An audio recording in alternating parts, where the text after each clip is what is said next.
In this video we're going to continue our series of videos on predicting reaction types, 5 reaction types SN1, SN2, E1, E2, and neighboring group participation. We are starting with a tertiary alkyl halide. The only conclusion based on information we have thus far is that this has to be an SN1 reaction. Our conclusion is made. There are other factors later on which we will explore which will override this conclusion, but we're not there yet. We do have a strong nucleophile which favors SN2.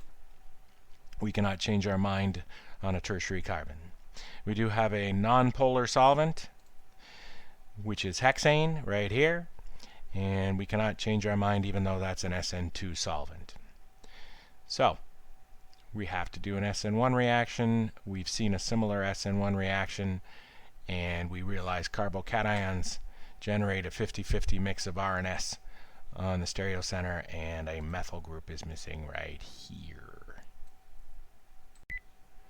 And so was the alkene over here. I fixed both. So that would give full credit. You have a cyano compound now, and that's an SN1 reaction. We have the same starting material for our Rx. SN1 will be our conclusion here. When you do see SN1 reactions with multiple products, this is a looking ahead reaction no more, because E1 is the minor product, and apparently we can do a lot of different E1s here. E1 is minor for every SN1. You want to read about that in the textbook. Nucleophile is a poor nucleophile, methanol. Solvent appears to be missing. This is more common than you would think.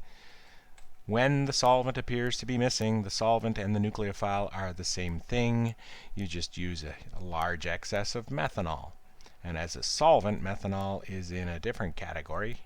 It's the polar product category, which favors SN1 carbocations. We're going to see a product much like our predicted product here, down here. We have a 50-50 mix of R and S. Once again, the mechanism is not required in these problems, but sometimes we need to look at it in our minds to predict what we're going to see. Generating a carbocation generates the cation on the tertiary carbon. SN1 is with the methanol attacking the carbocation carbon, generating this product. E1 accompanies every SN1 as a minor reaction, which means it will never be more than a 50% yield. In fact, it's often less than 5% yield. And what happens in E1 is you lose two things: a beta hydrogen, with a beta hydrogen being defined as a hydrogen living off of a carbon that's beta. That makes all of these blue hydrogens beta. What is a beta carbon? Well, if the alpha carbon is the carbon with a leaving group, then a beta carbon is vicinal to that. The solvent can grab the H, and I'll give you the mechanism. Solvent has a lone pair which can come and grab the hydrogen here. The sigma between the carbon and hydrogen collapses to make a pi bond. Reactions that make pi bonds are called elimination. We got rid of the leaving group and made a pi. Classic elimination. That would give this result right here.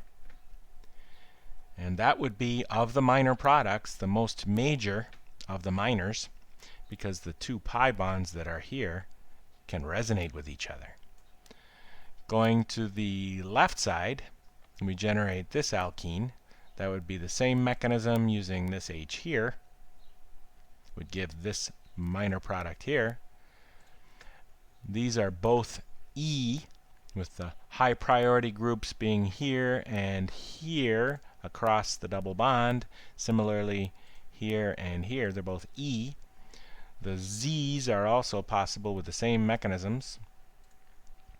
And the final one would be from the beta carbon directly downwards here, giving a methylene result right here. and our conclusion was still SN1. You're worried about those other products. Those were E1. Once again, the mechanism is not part of this answer, so my final answer would look like this for lots of points, more 10.